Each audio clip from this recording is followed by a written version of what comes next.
Hey there, welcome back to another episode of Frankenswitches with E. This is a very delayed episode as I got extremely busy with work. I apologize to everyone, although I don't think anyone was really waiting for anything, but nonetheless, sorry. Let's hop on straight to the topic, which deals with creams and tangerines. Frankenswitches was very adamant about putting cream stems in literally any other housing. He recommended Duroc L7s and tangerines.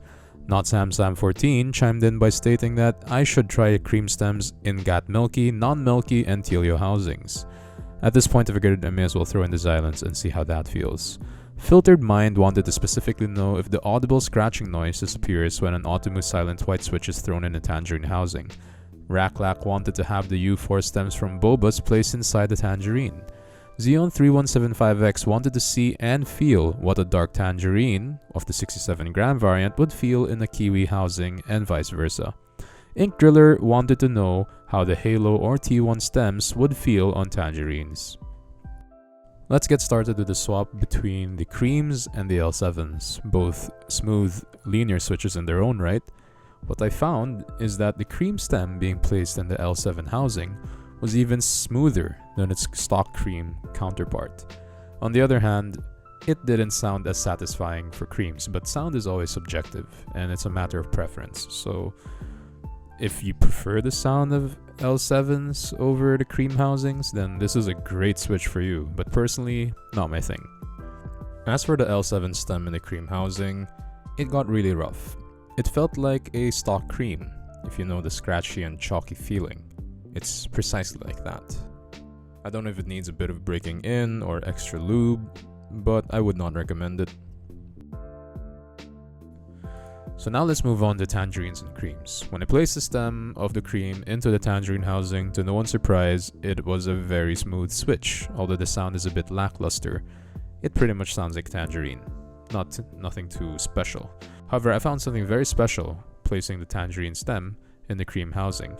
This is something that you won't really see or hear in the video, but it has a very, very low actuation point. It feels like you're typing on a silver switch, but extremely smooth and extremely buttery. And apparently this is also called the creamsicle by some of the people in the Cute Keyboard Club community. Shout out to them. Next we move on to the swap between creams and Gateron Milky Yellows. Quite frankly, there is not much else to say about these two. They were both very smooth switches, but an honorable mention mayhaps would have to be made with respect to the spring of a Gateron Milky Yellow. The 63.5 spring of a Gateron Yellow is weighted and, quite frankly, one of the best springs I've ever felt in my life. It was a very good distribution of the weight. The next swap involved creams and Gateron Silent Reds with a clear housing. I only picked the Reds because they were the only Gateron switches I had that had a clear top housing. In any case, placing the red silent stem on a cream housing was a bad idea. I'm not so sure if it's because of the dampeners below the stem, but it felt very rough. It felt extremely scratchy, especially towards the end. Perhaps the dampeners don't fit the housing properly or something similar. As for the cream stems on the Gateron housing that's clear, it felt good. It sounds, quite frankly, like a Gateron, however. And that is not so good, but it's still smooth. Smoother than in a cream housing, in fact. Next, we can move on to my favorite switch, at least in this video. Creams and Tealios. My god, it was so smooth. Putting Tealio stems inside a cream housing felt like typing on butter that was melted at just the right temperature. You feel no give, no scratch, not a single bit of resistance. It just feels like a very weightless type right into it. Conversely, putting the cream stem into the housing of the Tealio is not a very special mention. I mean, it's still smooth, you know, but it's not as good as the Tealio stem inside the cream housing. Now that's amazing. And that's something I'm actually looking into just daily driving at this point. It is so smooth. It's one of the smoothest things I've ever done. Maybe I'll try putting a 63.5 spring from the Gateron Yellows into this, but I'm sold with this one. Let's move on to the next switch, which involves Xylants and creams. The creams placed in the Xylant housing is pretty much like any other clear Gateron housing. It was smooth, but it didn't sound amazing. Conversely, if you place a Xylent stem inside a cream housing, I cannot recommend that. it got scratchy. I think it was due to the dampeners, same issue as the red silent stems. And at the same time, it also loses a bit of its tactility. For the next Frankenswitch, I tried to put an Automu stem into a tangerine housing. However, I failed to do this. I already apologized to the user who requested for this, as I tried to open multiple Automu silent whites, but they just wouldn't open. I had the second type of switch opener, mind you, however I just really couldn't get it to open. And I think the switches I have may have been glued together. I'm not so sure. That's certainly how it felt like. In any case, I think we might be facing the same issue, however, as the other silent stems being placed into other housings. Next up, we have the fruit swap, which involves the tangerines and the kiwis. Now, right off the bat, I wouldn't recommend the swap for either of the two variations that come out of this, except for aesthetics. The tangerine stem on the kiwi housing looks very good, as you can see right now on camera. However, it loses its smoothness. It feels quite rough towards the end. Tangerines are some of the smoothest switches I've felt, stock or lubed. However, it just loses all of that smoothness when you put it in the kiwi housing. On the other hand, if you try this with a tangerine, surprisingly, the kiwi stem doesn't lose much of its tactility. However, it is not as tactile. It may feel a little bit smoother, but it is definitely not as tactile as a kiwi.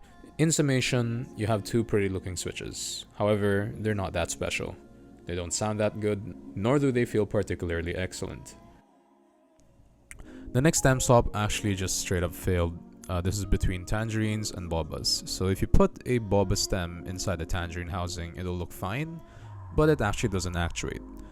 If you put the tangerine stem inside a boba housing, you'll see what I mean in a bit. So here we have the tangerine housing with the boba stem. It looks fine, but it actually didn't actuate at all in the test, so I had to replace it with another stem later on. Here you see what I mean.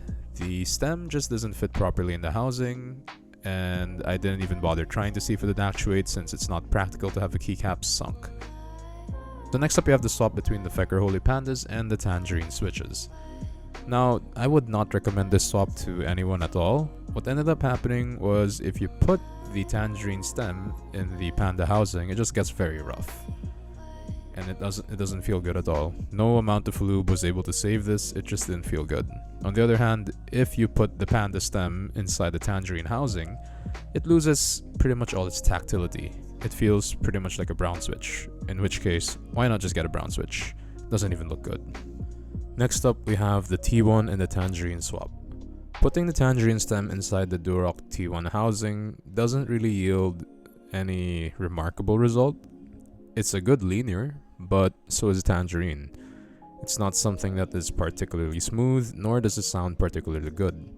The Duroc T1 stem on the Tangerine housing, on the other hand, surprisingly didn't lose much of its tactility, but it does not actuate. So keep that in mind.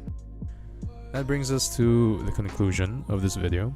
We have a lot of switches. I think the prettiest looking one by far is the Tangerine stem inside the Kiwi housing, as impractical as it is. On the other hand, my favorite switch here is the Tealio stem inside the Cream housing. I will definitely be experimenting with that quite a bit more. I have other stems that I've actually already experimented on. This video was actually shot like more than a month ago. I just never got around to editing it because, well, I was busy with work. And I apologize, but I will definitely be making more videos with respect to other Frankenswitches that I've come around. This is what the board looks like for reference so that you know where each switch is. And here's the sound test.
So that pretty much wraps up everything for this video.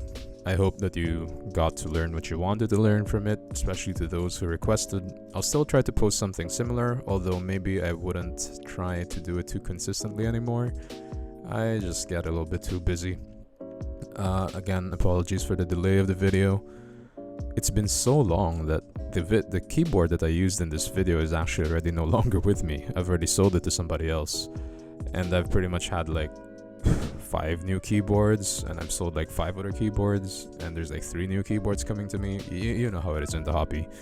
In any case, that's just pretty much how long it's been. It's been more than a month, and I apologize for that sort of inconsistency, but I'm still going to try to churn out more content in the future, mostly because I just really enjoy this hobby. Some stuff I have lined up for the future, different typing sounds in a 1.5 brass plate, 1.5 aluminum plate, 4mm brass plate, and in a full metal casing versus plastic casing, hollow or foamed, that sort of stuff, and probably some Frankenswitches as well. So if you're into that sort of content, be sure to like, comment, and subscribe. I'll see you in the next video.